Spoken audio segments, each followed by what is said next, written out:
बिस्मिल्लाहिर्रहमानिर्रहीम, अस्सलाम वालेकुम। आज हम बात करेंगे घुटनों की पेन के बारे में, नी पेन्स और उनकी ट्रीटमेंट ऑप्शंस क्या क्या होती हैं।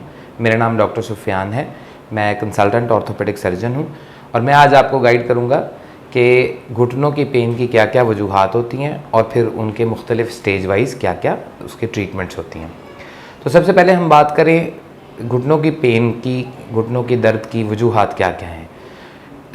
बिल्कुल जो सबसे ज़्यादा कॉमन फैक्टर है घुटनों की पेन के दर्द में वो एज रिलेटेड प्रॉब्लम्स हैं, जिसको हम आम ज़बान में नी ऑस्टियोआर्थराइटिस कहते हैं या फिर घुटनों का ख़राब हो जाना। उम्र के साथ साथ, वक्त के साथ साथ घुटने इस्तेमाल हो के वियर एंड टीयर की वजह से ख़राब होने के साथ साथ अल्टीमेटली वो उसमें इतनी ख़राबी आ जाती है कि उनकी आपस की दोनों हड्डियों की जो स्पेस है वो बिल्कुल ख़त्म हो जाती है या कम रह जाती है।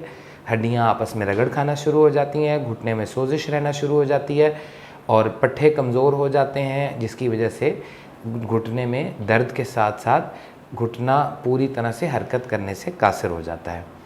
ये प्रॉब्लम आम तौर पर एज की वजह से शुरू होता है।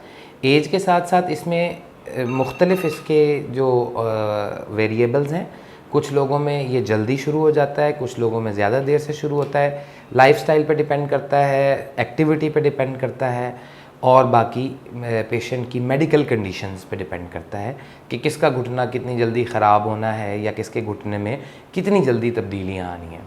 एज के साथ साथ जो जो चेंजेस आती हैं आम तौर पर वो रिवर्सेबल नहीं होती, वो ख़ुद से ठीक नहीं हो सकती। इसीलिए इस घुटने की ख़राबी के अमल को इसकी मुख्तलिफ़ स्टेजेस में डिवाइड कर दिया जाता है। अर्ली स्टेज में फिर भी कुछ ना कुछ एफ़र्ट करने से, लाइफस्टाइल चेंज करने से और कुछ हद तक फ़िज़ियोथेरेपी के रोल से घुटने को बेहतर किया जा सकता है। लेकिन लेट स्टेजेस में जहाँ पे घुटने की स्पेस बिल्कुल ख़त्म हो गई, जहाँ पे घुटनों की जो हड्डियाँ हैं वो बिल्कुल भुर गई हैं या उनकी नोकें निकल आई हैं, और तीसरे नंबर पे जहाँ पे घुटने में बहुत ज़्यादा सोजिश रहना शुरू हो जाती है, उसके बाद फिर इस चीज़ को रिवर्स करना सिर्फ मुश्किल नहीं बल्कि तकरीबन नामुमकिन हो जाता है। इस सिलसिले में फिर मुख्तलिफ़ स्टेजेस के हवाले से मुख्तलिफ़ ट्रीटमेंट ऑप्शंस होते हैं। जो बहुत अर्ली चेंजेस होती हैं उनमें हम लोग, जैसे मैंने अभी जिक्र किया कि लाइफस्टाइल की वजह के साथ उसको मॉडिफाई करके कुछ हद तक पेन को रिलीफ़ कर सकते हैं, और साथ साथ फ़िज़ियोथेरेपी का बहुत अच्छा रोल है शुरू की स्टेजेस में, जहाँ पे फ़िज़ियोथेरेपी के ज़रिए से घुटने की एक्टिविटी को उस तरह से मॉडिफाई करके, बेहतर करके घुटने की जो हड्डियाँ हैं और घुटने के जो पट्टे हैं उनकी कुछ ना कुछ बेहतरी और मजबूती आ जाती है, जिससे घुटना बेहतर हो जाता है। उससे ना सिर्फ दर्द ख़त्म हो जाती है या कम हो जाती है, बल्कि वो जो ख़राब होने का अमल बहुत तेज़ी से चल रहा था उसमें भी थोड़ा सा उसकी स्पीड भी कम हो जाती है, वो स्लो डाउन हो जाता है और घुटना ज़्यादा अरसा हमारा साथ देता है। लेट स्टेजेस में जब घुटना ज़्यादा ख़राब हो जाए तो वक्ती तौर पे रिलीफ़ के लिए घुटने में इंजेक्शन भी लगाए जाते हैं। उसमें मुख्तलिफ़ किस्म के इंजेक्शंस हैं, कुछ स्टीरॉयड हैं, कुछ नॉन स्टीरॉयड्स हैं। दोनों के अपने अपने इस्तेमाल हैं, दोनों के अपने अपने फ़ंक्शन हैं, लेकिन दोनों किसी हद तक हेल्पफुल हैं। मुख्तलिफ़ स्टेजेस पे पेन को भी कम करने के लिए फ़ायदा देते हैं, अंदरूनी जो सोजिश है उसको भी बेहतर करने में फ़ायदा देते हैं और मरीज़ को इस काबिल बनाने में हमारी हेल्प करते हैं कि पेशेंट लाइफस्टाइल बेहतर कर सके और एक्टिविटी, फ़िज़ियोथेरेपी, एक्सरसाइज कर सके। जो आखिरी स्टेज है जिसको ग्रेड 4 ऑस्टियोआर्थराइटिस कहते हैं, उसका कोई मुस्तकिल सलूशन घुटने की रिप्लेसमेंट के अलावा कुछ नहीं है। वक्ती सलूशन के तौर पे दवाई भी खाई जा सकती है, वक्ती सलूशन के तौर पे इंजेक्शंस भी लगाए जा सकते हैं, लेकिन मुस्तकिल हल उसका घुटने की रिप्लेसमेंट है, जिसको आम ज़बान में जोड़ तब्दील करना कहते हैं।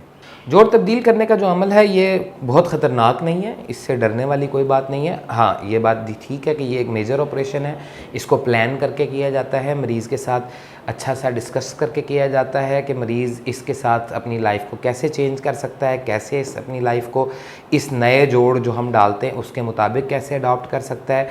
जोड़ तब्दील करने के ऑपरेशन से पहले क्या क्या करना है, ऑपरेशन ख़ुद क्या है, कैसा ऑपरेशन होता है, उस ऑपरेशन के दौरान क्या क्या करते हैं, और ऑपरेशन के बाद मरीज़ ऑपरेशन से लेकर बिल्कुल ठीक होने तक कितना अरसा हमारे साथ कांटेक्ट में रहता है। ये सारी चीज़ें हम अपने मरीज़ से डिस्कस करके और उसको बता के और उसके साथ पूरी तरह से इसका एक सेशन करके फिर उसके बाद हम जोड़ बदलते हैं। जोड़ बदलने का जो ऑपरेशन है ये बड़ा कामयाब ऑपरेशन है। इसमें तकरीबन कामयाबी का जो तनासुब है, जो रेट है वो 96 to 97% है। और माना ये बड़ा ऑपरेशन है, पूरी तैयारी के साथ किया जाता है, लेकिन इसमें कोई बहुत ज़्यादा ख़तरे वाली बात नहीं होती। जो लोग जोड़ बदलवाते हैं, बदलवाने के बाद हमारे कई मरीज़ हैं जिनके साथ हमारे अच्छे फीडबैक्स हैं, आज तक वो मरीज़ बिल्कुल ठीक हैं, चलते हैं फिरते हैं, अपनी रूटीन की सारी एक्टिविटीज़ करते हैं, बग़ैर दर्द के अपनी ज़िंदगी गुजार रहे हैं और अपने रूटीन के मामूल की तमाम एक्टिविटीज़ वो कर रहे हैं। इसमें कॉम्प्लिकेशंस जो ड्यूरिंग सर्जरी हैं वो तो बहुत थोड़ी हैं, वो तो 2 से 3% है, उसमें कोई ख़ास ज़्यादा नहीं है। ज़्यादातर पेशेंट की मेडिकल कंडीशन से रिलेटेड है या एनेस्थीसिया रिलेटेड है या फिर जोड़ का इन्फेक्शन हो सकता है ऑपरेशन के बाद, ये भी एक डॉक्यूमेंटेड कॉम्प्लिकेशन है, लेकिन ये भी अच्छी एहतियात के साथ इन चीज़ों से अवॉइड किया जा सकता है और इन चीज़ों से बचा जा सकता है। जोड़ बदलने का जो अमल है उसकी जो अपनी कॉम्प्लिकेशंस हैं वो तो बहुत ज़्यादा नहीं है और वो कोई बहुत ज़्यादा ख़तरनाक भी नहीं है। 1% ज़्यादा से ज़्यादा मेडिकल कंडीशंस पे रिलेटेड होती है। मेरे पेशेंट की मेडिकल कंडीशंस क्या हैं, उनकी वजह से अगर कोई प्रॉब्लम हो जाए। दूसरे नंबर पे एनेस्थीसिया रिलेटेड कॉम्प्लिकेशंस होती हैं, 1% इन्फेक्शन की कॉम्प्लिकेशन हो सकती है। लेकिन इन सब चीज़ों को अच्छे तरीके से तैयारी करके इस ऑपरेशन की इन चीज़ों को कम से कम और कंट्रोल किया जा सकता है। जोड़ बदलने के बाद की जो कॉम्प्लिकेशंस हैं वो ज़्यादातर मरीज़ पे डिपेंड करती हैं। बाज़ मरीज़ चूँकि प्रॉपर उसके बाद एक्सरसाइज नहीं करते, प्रॉपर फिजियोथेरेपी नहीं करते या प्रॉपर एक्टिविटी प्लान फॉलो नहीं करते, तो उसके बाद फिर पेशेंट्स को कुछ अर्सा जोड़ में पेन भी रह सकती है, जोड़ जाम भी हो सकते हैं, वक्ती तौर पे पट्टे उनके अकड़ जाते हैं। तो ये सारी चीज़ें फिजियोथेरेपी से ख़त्म की जा सकती हैं। हमारे पास एक पूरी टीम होती है जो इन सारे मामलात को देखती है। हमारी टीम में सर्जन्स भी हैं, हमारी टीम में मेडिकल डॉक्टर्स भी हैं, हमारी टीम्स में फिजियोथेरेपिस्ट भी होते हैं जो मरीज़ को डे 1 से लेकर और जब तक वो बिल्कुल सेहतयाब नहीं हो जाता उस वक़्त तक उस पेशेंट को साथ लेकर चलते हैं। जोड़ बदलने का जो ऑपरेशन है ये मरीज़ के लिए काफ़ी बेहतर साबित होता है। बहुत सारे मरीज़ इसमें बहुत अच्छा फीडबैक देते हैं। आम तौर पर मरीज़ को जोड़ बदलने के ऑपरेशन के 2 या 3 दिन बाद ही चला दिया जाता है। वज़न डाल के मरीज़ चलना शुरू हो जाता है। पहले ज़रा सहारे से चलता है, फिर आहिस्ता आहिस्ता इंडिपेंडेंट वॉकिंग भी शुरू कर सकते हैं। जोड़ बदलने के बाद मरीज़ अपनी तकरीबन तमाम एक्टिविटीज़ कैरी ऑन कर सकता है। चलना फिरना बिल्कुल पेन फ्री हो जाता है। कुर्सी पर बैठकर वो अपनी तमाम एक्टिविटीज़ सरअंजाम दे सकता है। इसी तरह से सीढ़ियाँ चढ़ सकता है, उतर सकता है और मेजॉरिटी अपने सारे काम कर लेता है। सिर्फ ज़मीन पर बैठकर करने वाले काम हम अपने पेशेंट को यूजुअली आर्टिफिशियल जोड़ के साथ अलाउ नहीं करते। ये मेन बातें मैंने जो आपको बताई, ये एज रिलेटेड जो ऑस्टियोआर्थराइटिस की कंप्लेंट होती है उससे मुताल्लिक तकरीबन मैंने कोशिश किया है कि सारा कुछ इसमें ब्रीफ़ कर दूँ कि उसकी वजूहात क्या हैं, उसके ग्रेड्स क्या हैं, फिर हम उसका ट्रीटमेंट कैसे प्लान करते हैं, फिर अगर जोड़ बदलने के जो ऑपरेशन हैं उनके क्या फ़ायदे हैं और क्या क्या उसमें किस किस चीज़ों का ख्याल रखना पड़ता है। That's all for today. Thank you so much.